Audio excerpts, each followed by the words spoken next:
Asante Mheshimiwa Spika, nakushukuru nami kwa kunipa nafasi ya kuchangia katika wizara hii muhimu sana.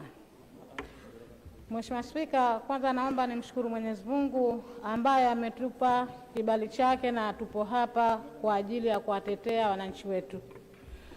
Lakini Mheshimiwa Spika,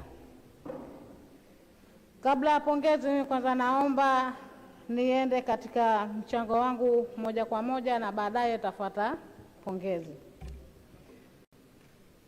Mheshimiwa Spika, tumeiona hotuba ya bajeti ya wizara hii ambayo imefuatiwa na programu mbalimbali ambazo programu hizi ndizo ambazo zitaiongoza wizara hii, lakini na yale matumaini ya wananchi wetu kwa maeneo yaliyowagusa ndio wizara hii na programu zake zitakazosimamia maendeleo. Mheshimiwa Spika, naomba niende katika eneo la maafa. Mheshimiwa Spika, hapa kwanza naomba kwa kuwa bajeti za wizara nyingine zinakuja, mimi naomba nielekeze moja kwa moja katika maeneo ya wizara hii. Mheshimiwa Spika, naenda katika maeneo ya maafa. Naomba nimpongeze Mheshimiwa Makamu wa Pili wa Rais na kamati yake yote, wafanyakazi wake wote kwa kusimamia vizuri eneo hili la maafa. Tumejionea katika matukio mbalimbali yakijitokeza jinsi ambavyo wafanyakazi wanajitoa na kujituma kupambana na maafa kwa ajili ya kuokoa wananchi wetu. Kwa hiyo hili tunapaswa tuwapongeze wafanyakazi wetu, lakini na wale viongozi ambao wanaongoza wizara hii kwa kusimamia eneo hili. Mheshimiwa Spika, mimi naomba nitoe ushauri kupitia katika programu hii ya maafa. Mheshimiwa, sasa hivi dunia inakwenda kidigitali, na naomba nimpongeze Mheshimiwa Rais. Ipo miundombinu mbalimbali ambayo imenunuliwa zikiwemo boti za uokozi, za polisi, lakini KM na kadhalika.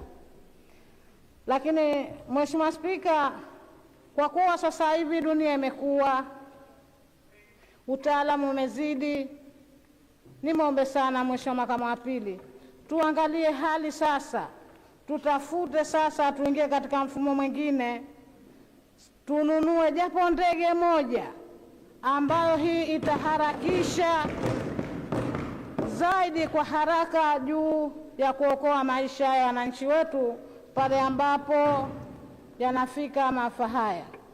Na nasema hivi Mheshimiwa Spika, kwa sababu sasa hivi kwa mfano tuna bandari kule ya Shumba mjini, nampongeza Mheshimiwa Rais kwa kutujengea bandari ile, na sasa hivi tunataka kuondokana na ule umbali wa usafiri wa kwenda nchi jirani ya wenzetu Kenya, lakini kuna biashara mbalimbali wananchi wetu wanafanya kule.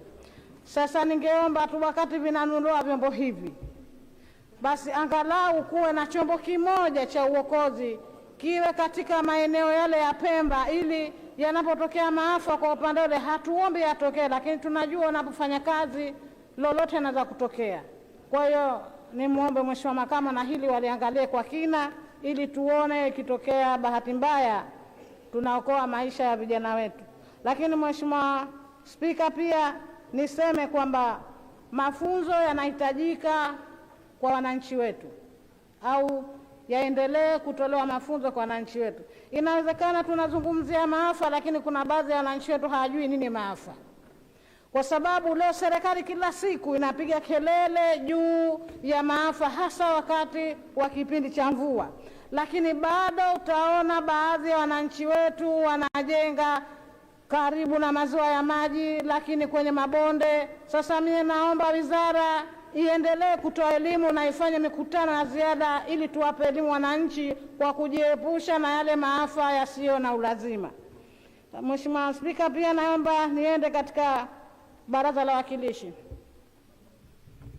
Mheshimiwa Spika, sisi wawakilishi kazi yetu moja iliyotuleta ni kutunga sheria, na wananchi wetu wanakuwa wakituangalia jinsi ambavyo tunatunga sheria hizi, lakini kuna baadhi ya kanuni ambazo tunazipitisha.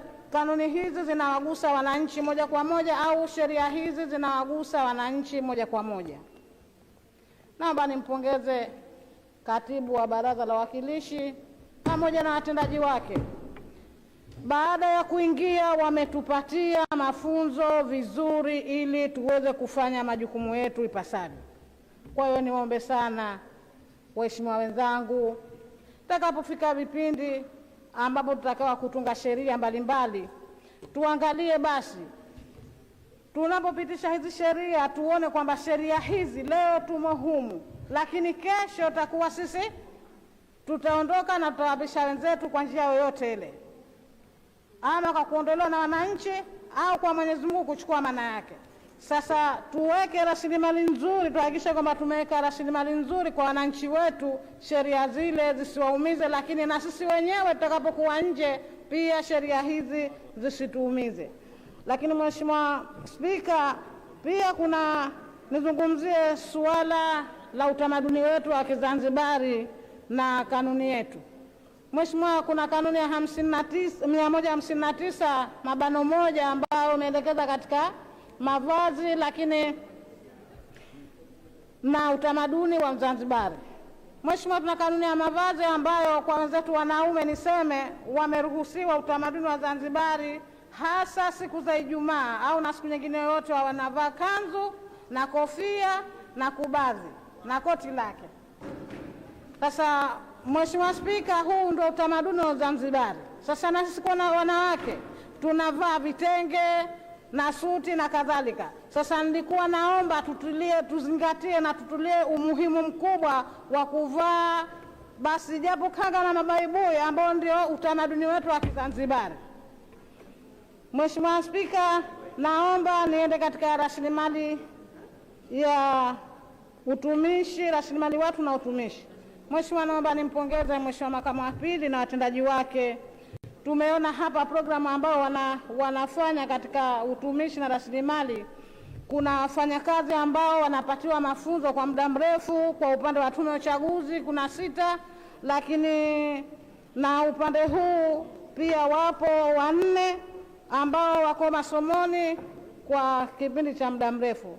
Sasa naomba nimuombe sana Mheshimiwa Waziri na makamu,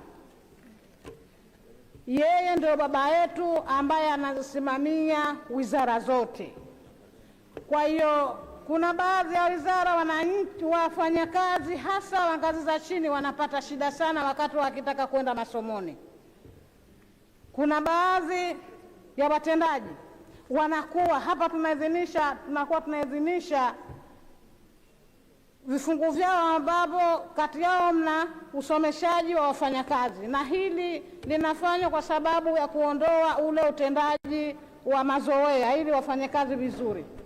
Kwa hiyo wasiwabane, asimamie, na zaidi hata kamati naziomba tunapokwenda basi tushuke chini kwa wafanyakazi, tuwasikilize yale mambo ambayo yanawapata wafanyakazi wetu hasa chini, hasa ukizingatia wanataka wasome waongeze elimu. Kwa hiyo Mheshimiwa Makamu, nikuombe hili, kama ambavyo unasimamia yote, tunaziona kazi zako jinsi unavyojituma, na hili sasa ukae na watendaji wako wakiwa makatibu wakuu na watendaji wako wote wanaohusiana na wafanyakazi wa chini, waangalie hasa katika suala la kupatiwa elimu, wawalipie na wao wapate elimu ili waondokane na kule kufanya kazi kwa mazoea. Mheshimiwa Spika, naomba kwa haraka niende katika tume ya uchaguzi. Mheshimiwa Spika, naomba niipongeze sana tume ya uchaguzi kupitia mkurugenzi wa tume ya uchaguzi na mwenyekiti wake. Leo ni mashahidi sote humu, tumo humu kupitia usimamizi mzuri wa tume ya uchaguzi na watendaji wao. Sasa uchaguzi umekwisha na ni shahidi. Kwanza naomba nipongeze sana tume ya uchaguzi, walitupa mafunzo tukiwemo sote wajumbe wa Baraza la Wawakilishi jinsi ya uchaguzi ambavyo uende hali ya amani na utulivu kwa wananchi wake, na ndio ilivyokuwa na tukapata matokeo na leo tumo humu. Kwa hiyo niombe tu ndugu wajumbe, tunaposimama tumemaliza uchaguzi, wananchi wanatusikiliza na wametutuma. Kwa hiyo sisi tukiendelea, kila anaosimama kwamba anaponda kile ambacho kizuri kilichofanyika, na wenzetu tuwape moyo, wamepitia katika mazingira magumu. Kwa hiyo tusikae tukapotosha jamii, tusikae na kupotosha jamii. Taarifa Mheshimiwa. Mheshimiwa, nimesimama kwa mujibu wa kanuni yetu namba 66(2)B ambayo nataka kumpa Mheshimiwa anayezungumza taarifa kwamba sisi tupo hapa kuizungumza na kuijadili bajeti ya Tume ya Uchaguzi. Majukumu yake ni endelevu, na mjumbe anaozungumza na wajumbe wengine waliopita wameshikilia kwamba hatuna haja ya kuzungumza tena kuhusu Tume ya Uchaguzi. Mimi nadhani si sahihi. Tuna haja ya kuzungumza tume hii ya uchaguzi kwa sababu shughuli zao ni endelevu. Asante. Asante Mheshimiwa, umepokea hiyo taarifa? Mheshimiwa, sipokea taarifa kwa sababu sijapinga kwamba asichangie. Naomba umalizie Mheshimiwa. Mheshimiwa Spika, kwa kumalizia muda wangu. Naam. Niombe sana. Muda wako ulibaki sekunde 30 Mheshimiwa Bahati Nzuri. Asante Mheshimiwa Spika, samahani. Kasimama muda wangu kaumega kidogo. Mheshimiwa, hapana na Mheshimiwa Spika, Mheshimiwa Spika. Naam, malizia.